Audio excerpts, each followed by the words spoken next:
समझा नहीं अब तलक कोई जग में, लिखा मालिक क्या मेरे तकदीर में। चमकता रहा सूर्य समझो कि कल तक, आज रोता है खुद अपनी तस्वीर में।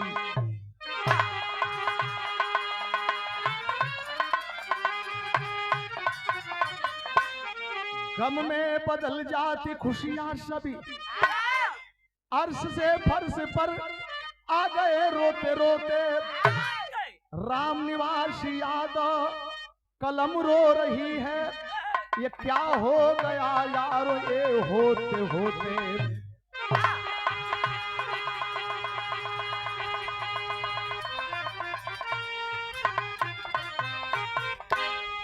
जो बिरहा आपके बीच में दे रहे हैं, ये बहुत बड़ा अछूता रोग है, इसको दूर करने की जरूरत है। साथियों, कौन सा अछूता रोग है जो समाज को पंगु बना देता है? एक लाइन संकेत हो लाल, ऐ मुसाफिरी, ऐ मुसाफिरी भटकता है क्यों दर बदर।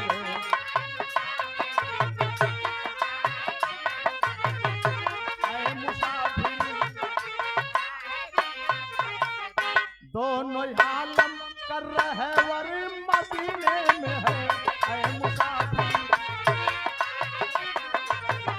ऐ मुसाफिर। दोनों आलम कर रहे वर मदीने में है।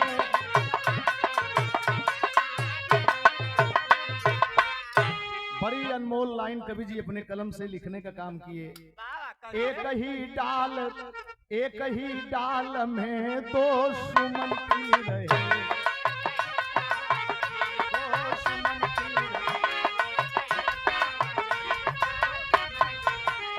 एक शिव पर चढ़ा एक सौ पर चढ़ा, एक ही डाल।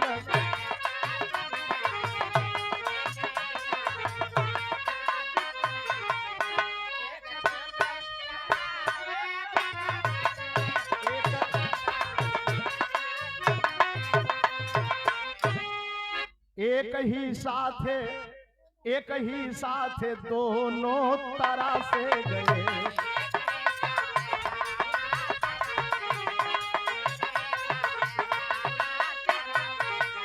एक न्यू में पढ़ा एक 100 पर पढ़ा। एक पहले भी आपका नाम राम लक्ष्मीपुर जिला मेरठ की हकीकत है। राम लक्ष्मीपुर जिला मेरठ की हकीकत है, स्वार्थी लोगों को जो दे रही नसीहत है। वहीं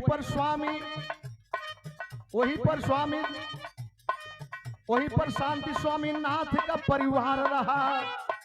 एक बेटी माया से घर आंगन गुलजार रहा।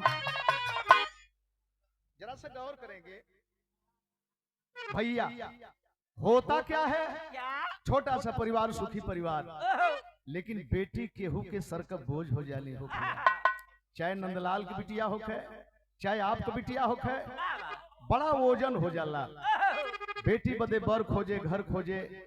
आय के दुल्हन से बतावत हूँ शांति से, बहुत नीक परिवार मिलल हो शांति तोहरे बिटिया के।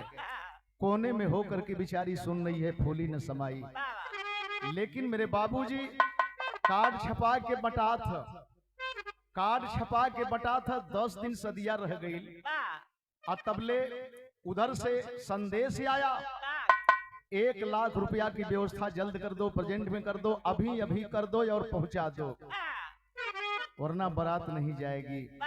आप अपने दिल पर हाथ रखें, जेकरे सामने ई गुजरी कैसे जिंदा रही हो।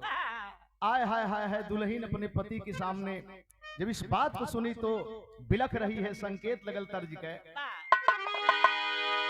अरे अरे सोनवा करा जिनी फोनवा, अरे अरे सोनवा, अरे अरे सोनवा करा जिनी फोनवा, चुम्मा का धारा जिनी ल हाजरा भूखल सझिया का पीड़िया बरत आज राउर भूखल बानी। पति परदेश है, दुल्हन घर पर है और मोबाइल से बात होती है, कुशल मंगल करत करत तो ही में चुम्मा दे देलस। वो मोबाइलिया में चुम्मा दे देलस। नयका वाला अच्छा, वो करी शौकीन आदमी हुए, वही में पिप्पी दे देलस। ये सही है ना। दुल्हन उतना दूर है, पति कहती है आज हम त्योहार में हैं, आज हमके झूठ काट मत करा। क्या बात है, कल की झूठ काट ना करत है तो के हम पारन का विधि बताओ थे। अरे अरे सोनावा उठावा तनी फोनावा, अरे अरे सोनावा, अरे अरे सोनावा उठावा तनी फोनावा, चुम्मा का धरलू तोहिल ई आज राउर भूखल कन्ना खा के पीली हर रस ई आज जगी भूखल बानी। बढ़िया फल हो, कच्चो ठीक लगी, पका के भी ठीक लगी। यहाँ की बात यहाँ छोड़े। पति चरपाई पर बैठा है, पत्नी बगल में है। कहले गुजरिया धई के पयरिया, कहले गुजरिया, कहले गुजरिया धई के पयरिया, बरस नयन जलधाम सजनाई जतिया बचाला। कोई नहीं लौक हमार सजनाई जतिया बचाला। रो रही है, बिलख रही है स्वामी। दरवाजे पर बारात ना आई, मेहमान कार्ड ये पौले हो दरवाजे पे आई, कैसे जिंदा रहल जाई हो। व्यवस्था करा, बेटी की शादी अनिवार्य है। अपने इलाके में धनार्थ व्यक्तियों के पास जाता है, लेकिन समय बलवान होले। पाकिट में पैसा है तो दो चार जानी चाय पिया वाला पानी पिया वाला मिल जाई है। अजहिया पाकिट में पैसा ना है कि जयरमनी तक ना ठोकर आया है। इधर गया उधर गया, उस धनार्थ व्यक्तियों के पास गया, लेकिन जहां जाता है वहां लोग इनकार कर देते हैं। निराशा लेकर के वापस आ रहा था, बीच रास्ते में एक्सीडेंट हो गया। दौड़े लोग स्वामीनाथ को उठा करके दरवाजे पर लाए, और जब स्वामीनाथ को उठा करके दरवाजे पर लाए, कभू अखिया मुनाए जा और कभू अखिया खुले तो ताके। क्या बात है, बरिस नया नवा सपनवा टूटल चाहे, कहे शांति अखिया की होला हो सजना। स्वामीनाथ समझावे प्यारी धीर धारा मनवा में, अरे विधाना के हाथे होला जीवन या मरना। स्वामीनाथ का आँख खुलल, कल दुल्हीन लगत है कि ना बचा, लेकिन एक बात सुना, एक कहनवा मंगनवाई तो हरासी, अरे टूट मत दिहा बेटी माया कैसा पना। घरवा दुआर बेचिहा अंगूठी हमारे बेचिहा, दे दिहा गरीबिया में जवन बामन। सांस टूट गई मेरे दोस्त। ये संकेत करें, दो चार बिस्सा खेत था, घर दुआर है, एक आथन गहना गिटो सब बेच दिया, लेकिन बारात दुआरे बुला के बेटी की विदाई करवा दिया। शांति, अगर बेटी की विदाई हो जाएगी तो मेरी आत्मा को शांति मिल जाएगी।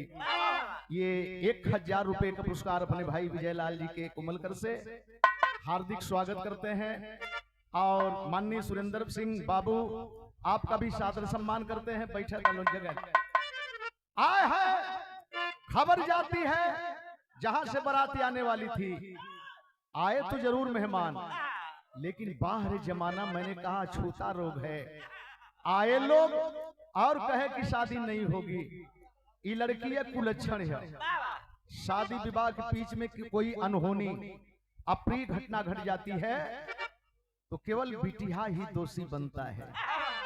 हम बेटा है, उसके पास भी बेटी होंगी, लेकिन दोष केवल एक तरफ है, शादी तो टूट गई।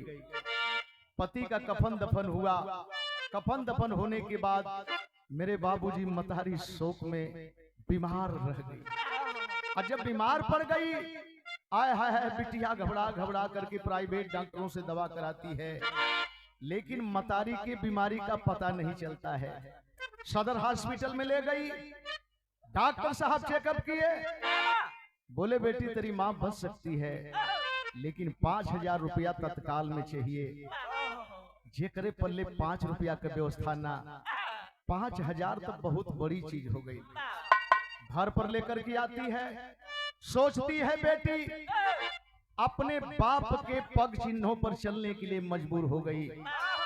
रुपया पैसा कमी होखे तो हमारे बाबू फलाने की है जहाँ, ढेकाने की है जहाँ, आय हाय, यही सोच करके बेटी रानी एक धनार्थ व्यक्ति के पास जाती है। एक बात कहती है, संकेत लगल,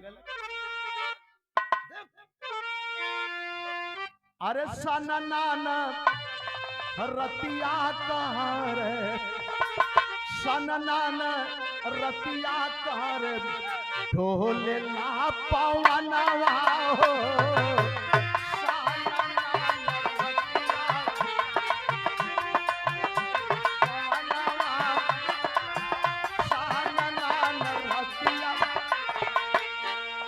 नन रतिया करब हरे टोलेला पवनवा हो,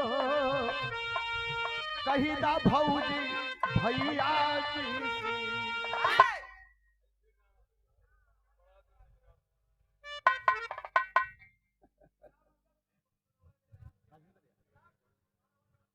भैया जी से आ कही दा भौजी भैया जी से, दे दे मोर गवनवा हो, कही दा भौजी।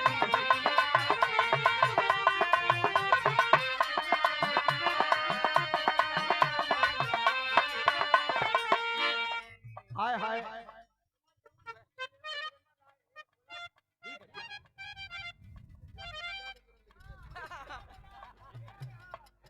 ये 500 रुपये पुरस्कार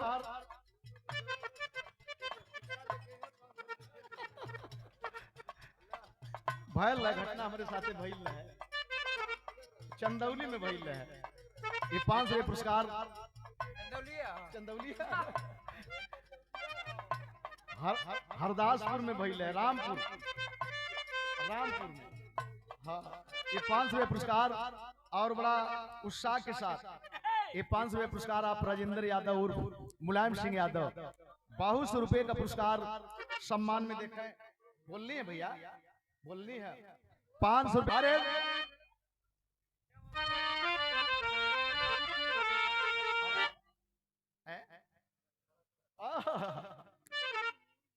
आखिरकार सामने जाती है, हाथ जोड़कर गिड़गिड़ाती है, आंख से टप टप टप टप आंसू चल रहे थे, और यही कहती है, अरे देईदा हाथ तो हर जोरी भैया, देही दे बाब रुपैया हो, हाथ तो हर जोरी भैया, देही दे बाब रुपैया हो, आज यही तुअरी के हारा पीछे नैया हो। दो शब्द का इस्तेमाल करती है, बाबूजी भैया हमार माई पेट में पड़ल है, 5,000 रुपया दे के हमरे माई के जान बचाला, जीवन भर एहसान सर पर लेके ढोई। मंद मंद मुस्कुरा रहा है, इसके तरफ ताक रहा है। सोचिए, बाबूजी कहती है, भैया कहती है, कहा कि पैसा चाहिए, अपनी आंस रोक ले, रुक जा, एक काम कर, पैसा जितना चाहिए उतना दूंगा, पैसा जितना चाहिए उतना दूंगा, लेकिन एक दिन मेरे साथ हम बिस्तर हो जा।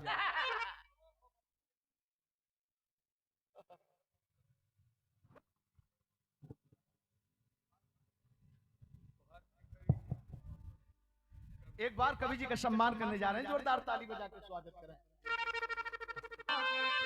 एक बार मेरे साथ हम बिस्तर हो जा, रो क्यों रही है, 5,000 मांगती है, कई हजार जरूरत पड़ेगी तो मैं दूंगा।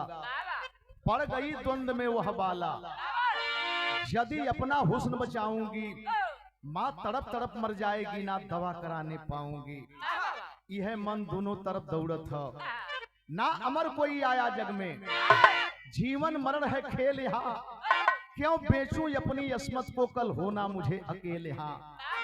बाबू मर गई है, माइयो मर जाई, हम हो मर जाई, लेकिन ई क्रम तो रुके वाला ना है। फिर अपने ही आत्मा अपने आप को ललकारती है, धिकारती है।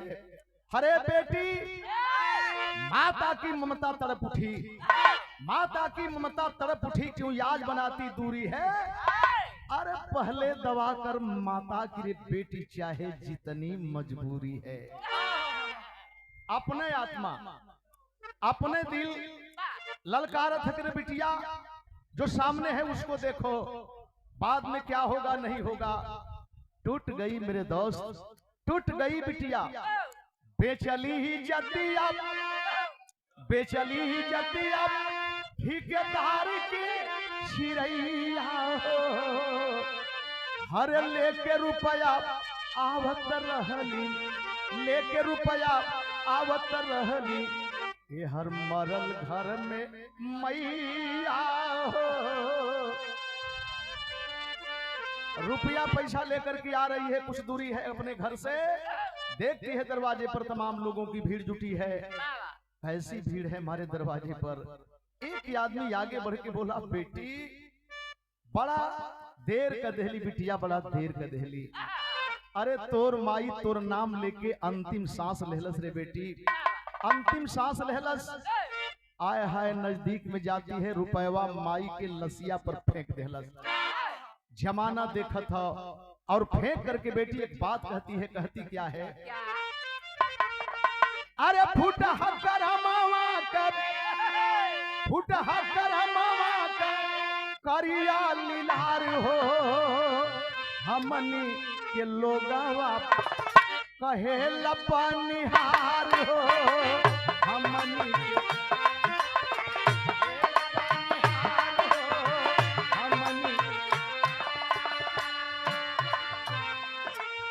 रोवे माया बेटी देखबा, रोवे माया बेटी देखबा, आंसुआ के गार हो। कवन चूक भइली हमसे विधना तोहार हो, कवन चूक भइली हमसे। आय हाय हाय हाय, बाबू भी गईले, एक के सहारा मतारी रहली हो गई। इतना बड़ा हम दोषी है मालिक, इतना बड़ा हम दोषी है। रो रही है, बिलख रही है, कभी उल्हाना दे रही है। गांवपुर के लोग मिलकर के उसके मतारी का भी कफन दफन कर देते हैं। और कफन दफन कैले के बाद एक दिन बीतल, 2 दिन बीतल, तीसरका दिने दरवाजे पर बैठ करके अकेली बेटी रो रही है। कभी रो रही है, कभी चुप हो जा रही है। एक ही अजनबी बिल्कुल अनजान व्यक्ति आया, बगल में बैठा, अपने गमछा से उसकी आंस पोंछने लगा और अपनहु रोह की अपनो हंसिया पोंछे। लेकिन जानते हैं वो क्या कह रहा था। एक लाइन तर्ज है लाल, अरे मोरी सारी पियारी, हमरे बाबा, अरे मोरी सारी पियारी, सारी के तने की सारी,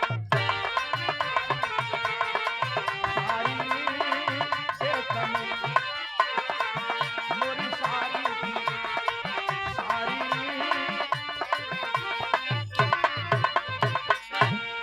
लेकिन कहा क्या, कैसे तोह के धीरा जवाब, कैसे तोह के धीरा जवाब। भाई हे बेटी तोह के बोलवल बड़की माई, कैसे तोह के भाई हे बेटी तोह के। अरे बाबू के तोहरे हम पार्टी यार हो, भैया हमार हुए बड़का तहसीलदार हो। दी है तोह के नौकरिया है, राई है बेटी तोह के बोलो।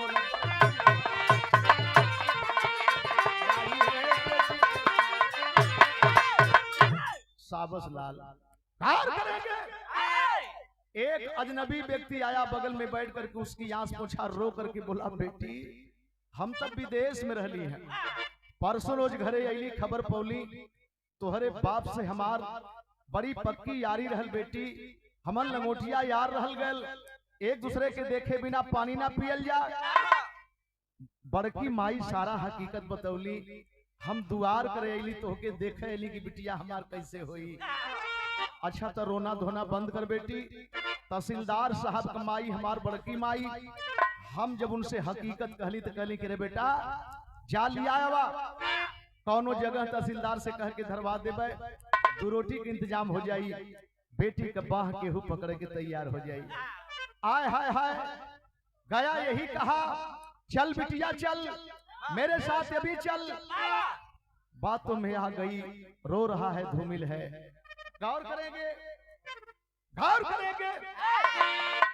आखिरकार जब ले करके गया तो गया कहा, अरे कोठवा बेच देहलन पपिया मुदैया, दलदल में फंस के कह गए देखबा चिड़ैया, लेके रुपया गया है पराई है बेटी तोहके बोलवल बड़की माई। वो तो सौदा कर रखा था।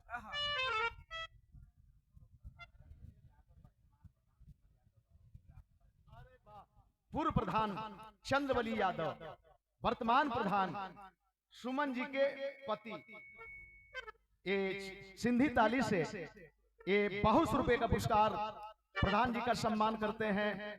आप सारे लोगों का सम्मान करते हैं। गौर करेंगे, कोठे पर दूर से ही दिखाया तहसीलदार साहब का ही मकान है बिटिया, अंदर लेके गया, उस बुढ़िया को बताया कि है हमारी बड़की माई है, पैसा ले लिया, कुछ देर तक बैठा रहा। इसके बाद कहता है बिटिया 5 बजे के बाद तहसीलदार साहब यही हैं, तबले हम घूम के चली आवत है। बड़ी देरी होकर लगल, न तहसीलदार साहब का पता न चचा का पता।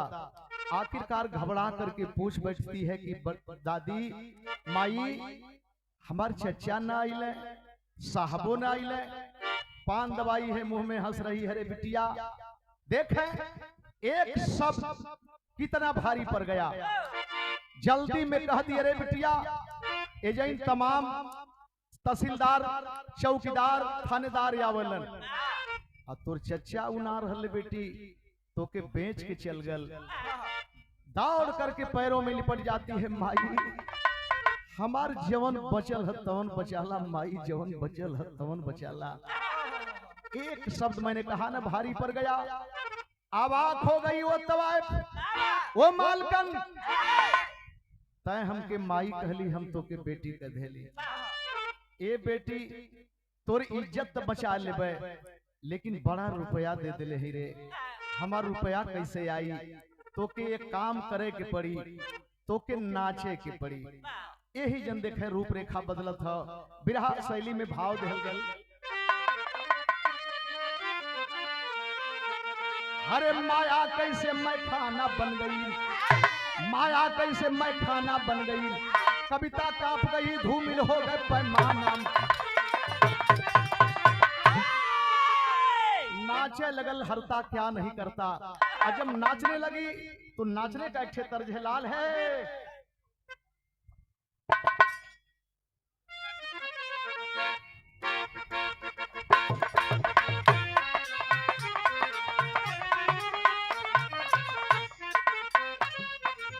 ये गोटेदार लहंगा, ये गोटेदार लहंगा निकलूं जब तार के, ये गोटेदार लहंगा निकलूं जब, ये गोटेदार लहंगा।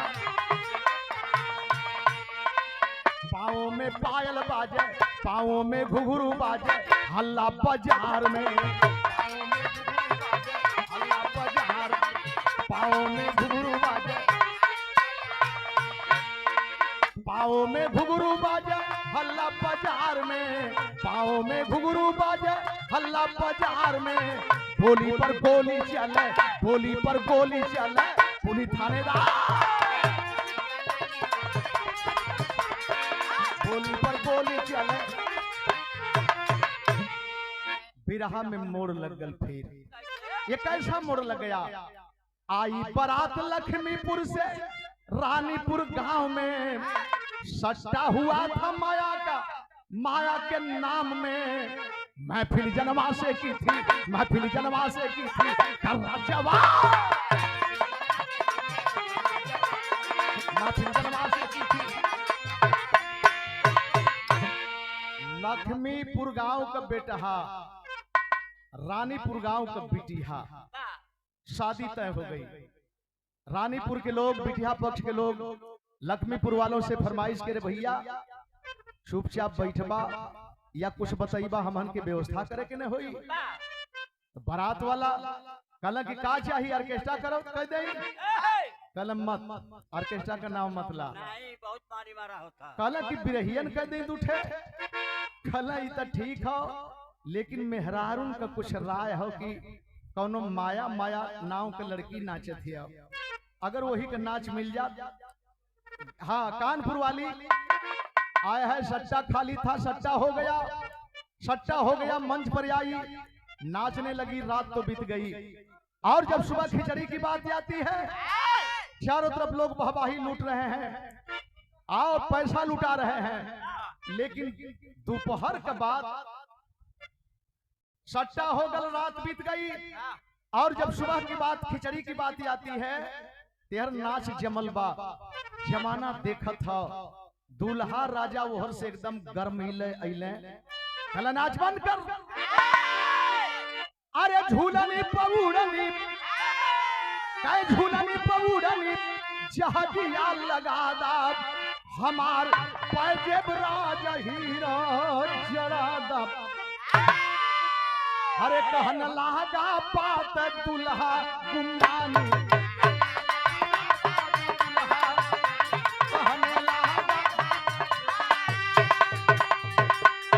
अरे बंद करो नाच, कहे बंद करो नाच, हमार बात ले गुमानी, कहन लागा बात दुल्हा गुमानी।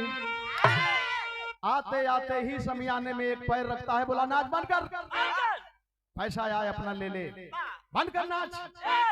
नाचने वाली अवाक हो गई, सारे समाज के लोग अवाक हो गए।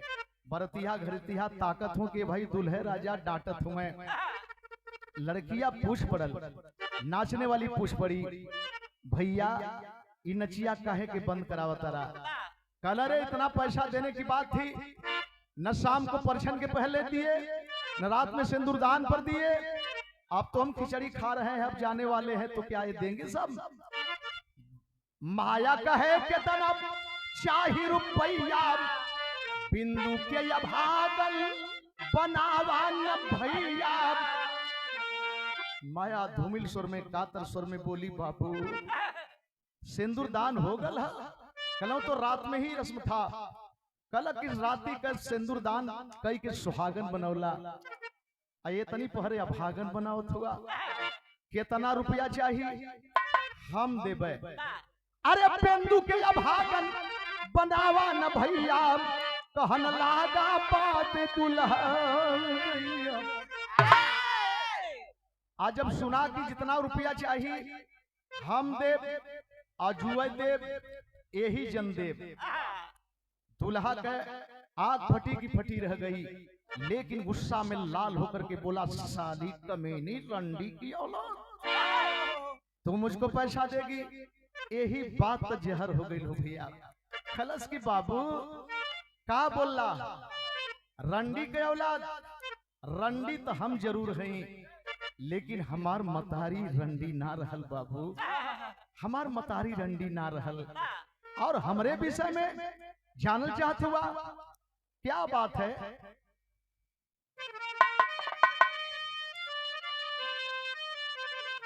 अरे तनी से देखा आपन खोल नजरिया, कंता भैया हो।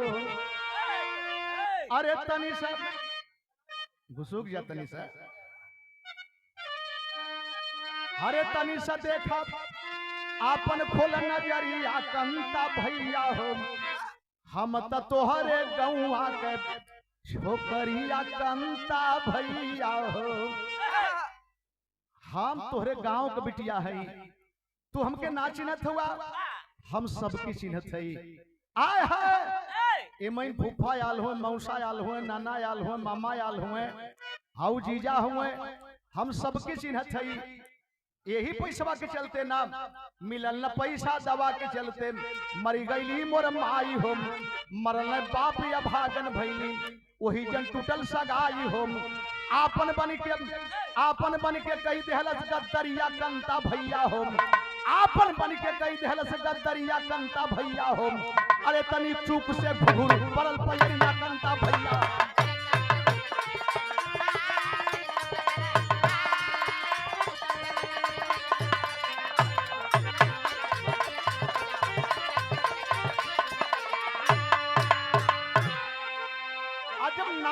के पका लगल कि हाई बंसी दादा हुआ, हाई सुखू दादा हुए, हाई रमेश बाबू हुए, हाई मम्मा हुए, तो सारे लोग बरातन के जैसे लगे कि मुंहों में बवागल ताकत हुए, सोचत हुए का कल जा। लेकिन यही जन लिखे के परल क्या बात है तरी से पढ़े यार।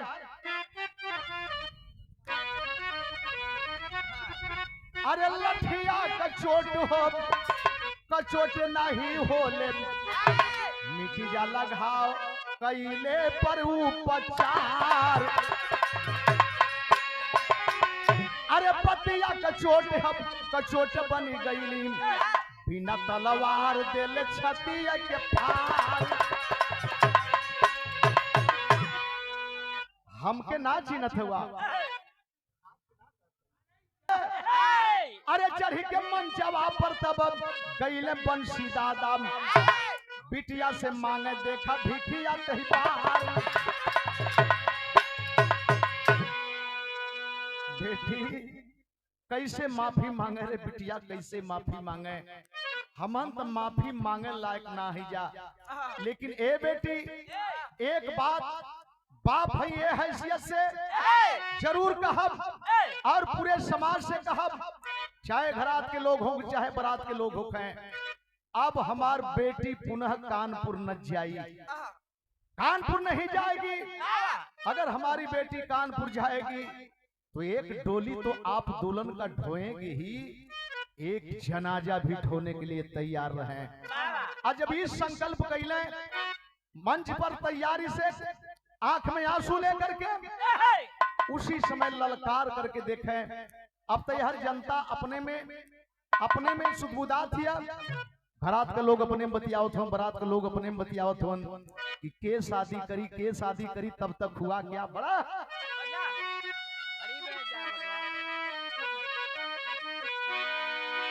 अरे आया था बारात में।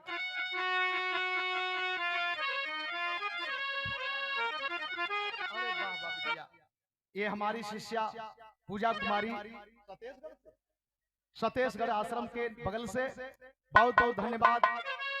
आया था बारात में सीमा का प्रहरी, आया था बारात में सीमा का प्रहरी,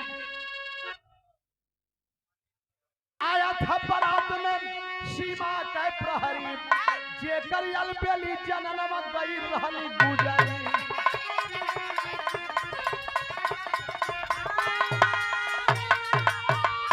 अरे दौड़ के पकड़ लिया माया का हाथों, खाता है कसम देव जीवन भर साथ हो, खाता है कसम। अरे खूनवा से दिहल उनकर मंगिया भरी, जेकर अलबेली जननवा गई रहली गुजरी।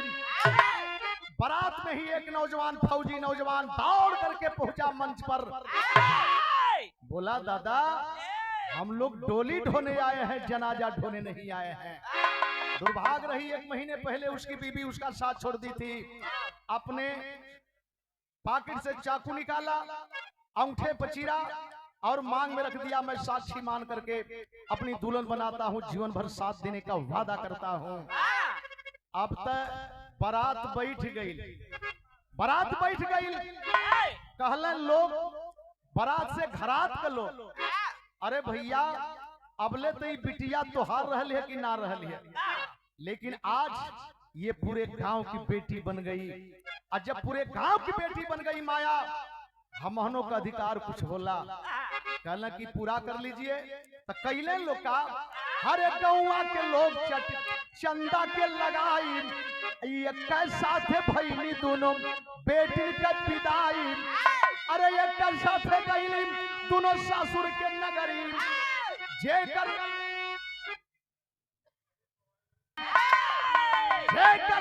अलबेली जननमा गई रहली गुजरी।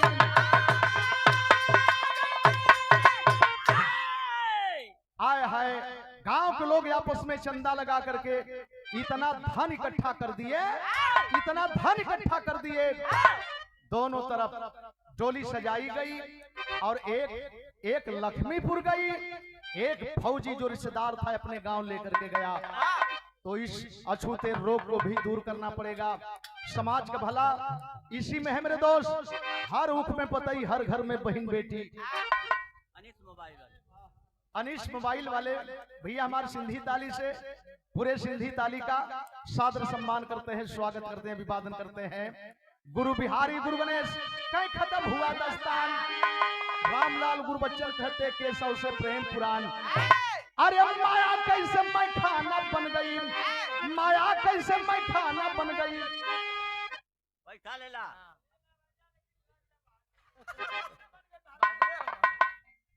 माया कैसे मैं खाना बन गई।